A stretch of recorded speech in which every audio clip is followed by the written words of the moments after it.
It's the Real Estate Podcast, brought to you by ANZ Home Loans for financial well-beings. Australia won in 1983 the America's Cup. That really did reshape a national pride and economic momentum, including confidence in the property market. Now, one of the most interesting property stories right now is happening just outside of Perth, the coastal city of Mandurah. This has quickly become one of the hottest housing markets in Australia. It has really grown in numbers because the greater Mandurah city population is almost at, 100,000 people, and the suburb of Mandurah, it is almost 9,000. So plenty of people coming into the region. There certainly is, and it's a great place. Just the layout of Mandurah itself, there's great infrastructure, lots of restaurants, waterways is a huge attraction. But Mandurah is so diverse. You've got Mandurah and surrounds, I should say. So you've got all your, as I said, your waterways, central living. You've got marinas. You have acreage properties. It is so diverse, and everything's within a 15-minute radius of each other, which it's a great locality. Let's have a look at the median house price in Mandurah, currently sitting at around 620 grand. Mandurah is currently one of, as I mentioned, the strongest performing regional markets in Western Australia.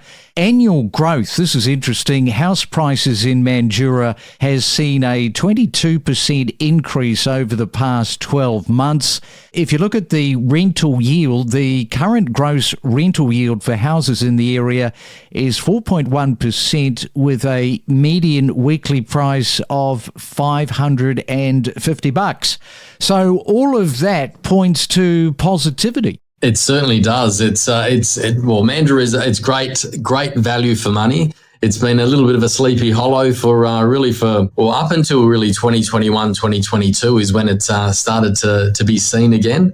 And then everyone appreciated for what it is, for its tourism, etc. I think we've won the tourism award 3 years in a row. So it's the biggest day destination in Australia for tourists. It's definitely being seen now, and that's another reason why people are attracted down this way.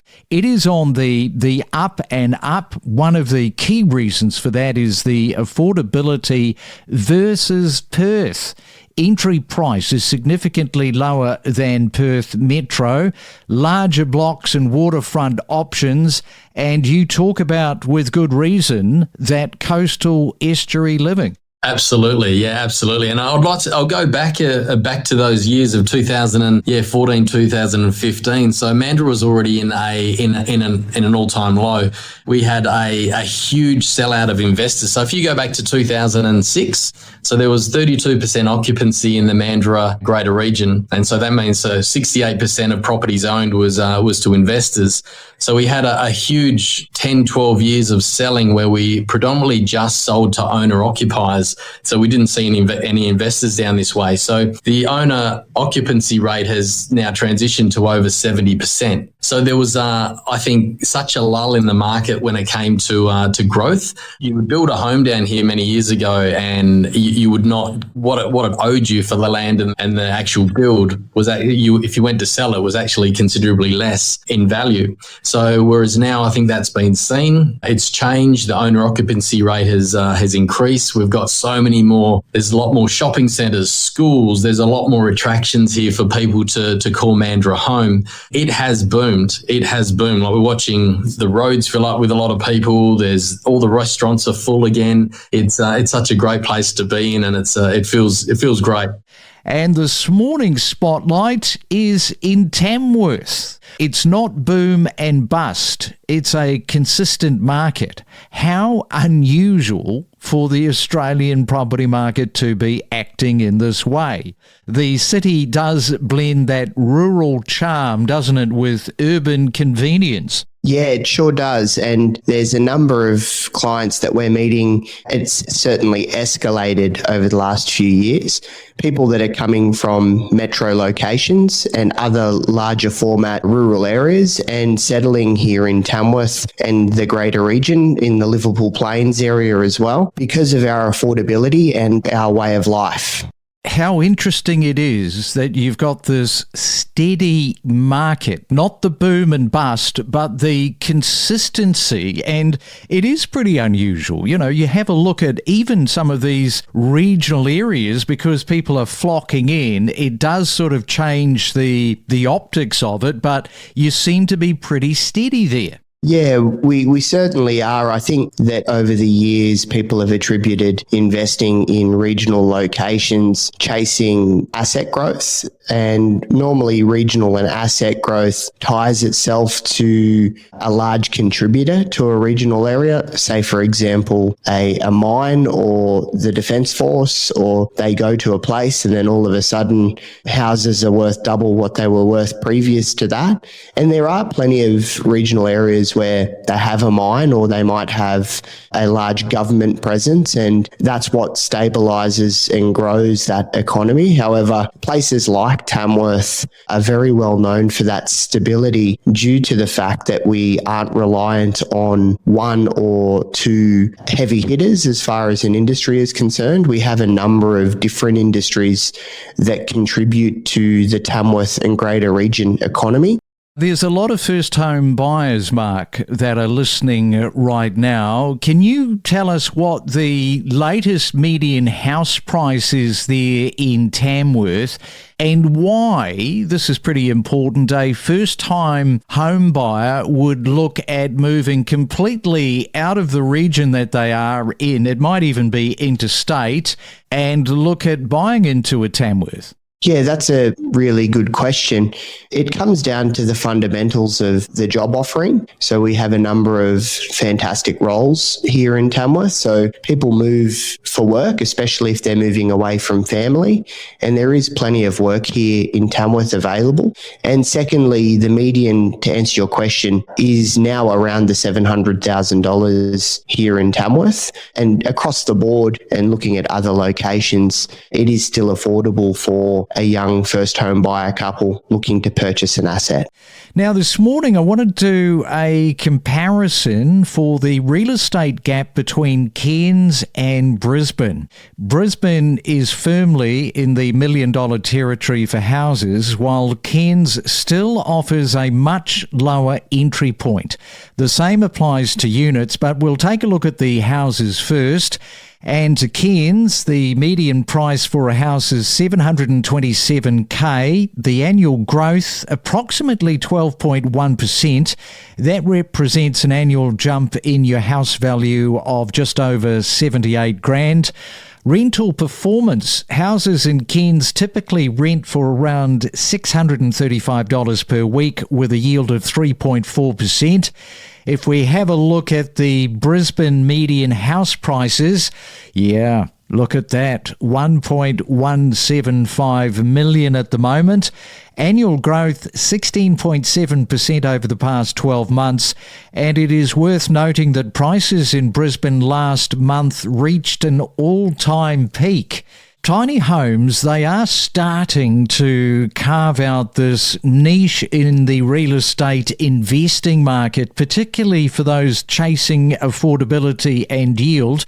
So where do they sit, do you think, in today's investment landscape? Yeah, well, it's funny. So the last 12 months, we've seen a massive growth in investors reaching out to us, where when we first started out, it was more the mum and dad just trying to put them in their backyard. But people are starting to see it much more of as an investment strategy, putting them in their backyard rather as an Airbnb or a dual income property. We're seeing astronomical numbers at the moment on average, even in lower socio areas, getting over $400 per week for very little spent. So, yeah, and the other benefit on that is, like you mentioned, there's a lot of equity uplift in them. Now the banks are starting to see them as an asset rather than a liability or a bit of an extra.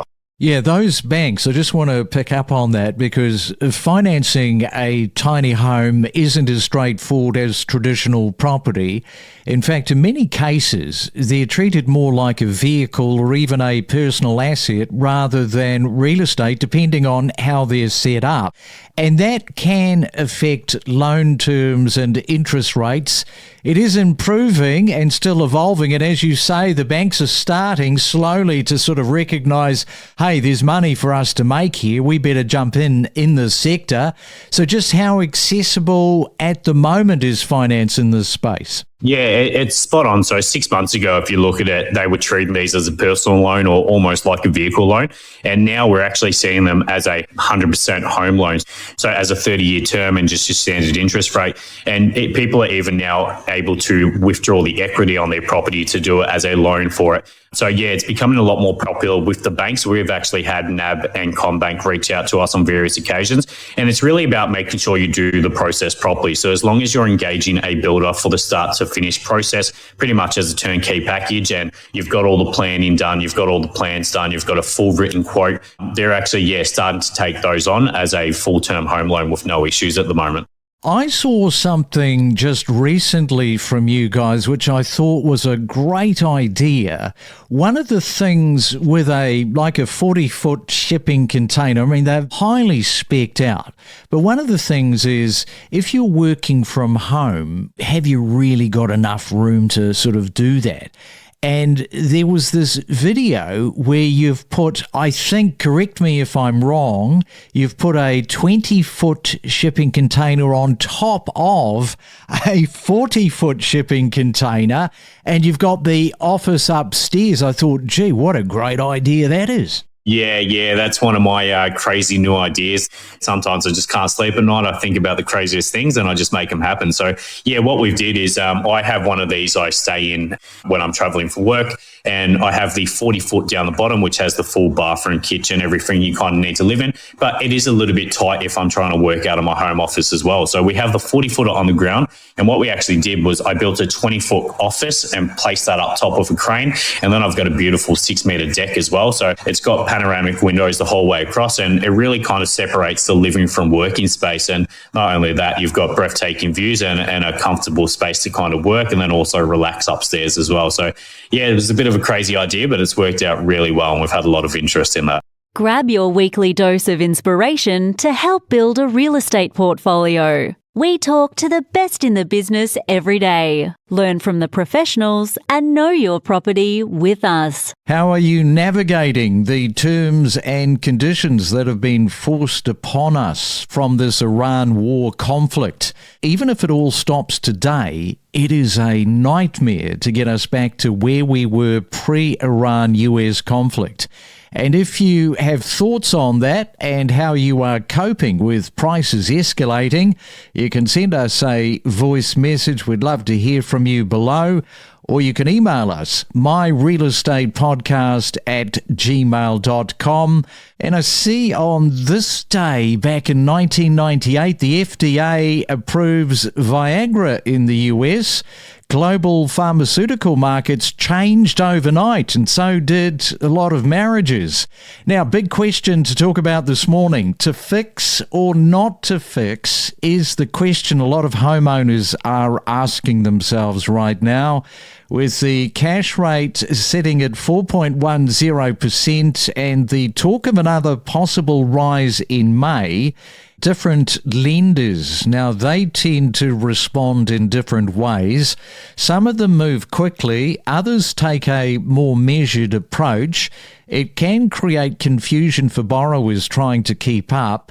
What is your take on how the banking providers around Australia are responding to the moment? You know, the latest rate rise from the RBA mixed in with everything else. Yeah, well, essentially over the past week, lenders have been passing on the full 25 percentage point increase to borrowers on their variable rates. So that's lifting repayments across the market. For mortgage holders, this comes on top of the February move. So for many households, we've seen rates increase twice in a pretty short period of time, putting additional pressure on monthly budgets. And obviously just touching on what's happening with petrol prices, there's a lot of households that are really managing a cash flow squeeze at the moment. Just an interesting point as well, globally interest rates are elevated, but now Australia is essentially their cash rate is above a lot of the other countries, the USA, the Euro, China and the UK. Australia's cash rate now at 4.1% is above that. Fixed rates have also been moving higher in recent weeks as markets have been pricing in, further expected rate rises. Yeah, and when it comes to mortgages, it does come down to those two main options that I mentioned, to fix or to use the variable rate. Each does have its place depending on timing and risk appetite, because you've got to have either one of those, but the gap between them can shift quickly, and understanding where the rates currently are is what is key in all of this. So where are the rates for both fixed and variable at the moment, since I've got you there? Yeah, it's incredible how quick this has shifted. It was probably 3 to 6 months ago. We had fixed rates under 5%. We're now getting most fixed rates over 6%. There's some 1-year fixed rates that are still under 6% that some people are trying to lock in. But generally speaking now, the 2, 3, 4, 5-year fixed rates are now over 6%, some of them well and truly over 6%. The 1-year fixed rate sitting about 25, 30 basis points above where variable rates are sitting. But essentially, we've seen fixed rates move quite rapidly in the last couple of months. And we've also seen fixed rates move since the last interest rate rise a couple of weeks ago, and also subsequent talk about another rate rise in May. So a lot of movement on fixed rates and a lot of clients looking at what are our options? What should we do in this difficult environment? We connect you to the best real estate information across Australia. The Real Estate Podcast.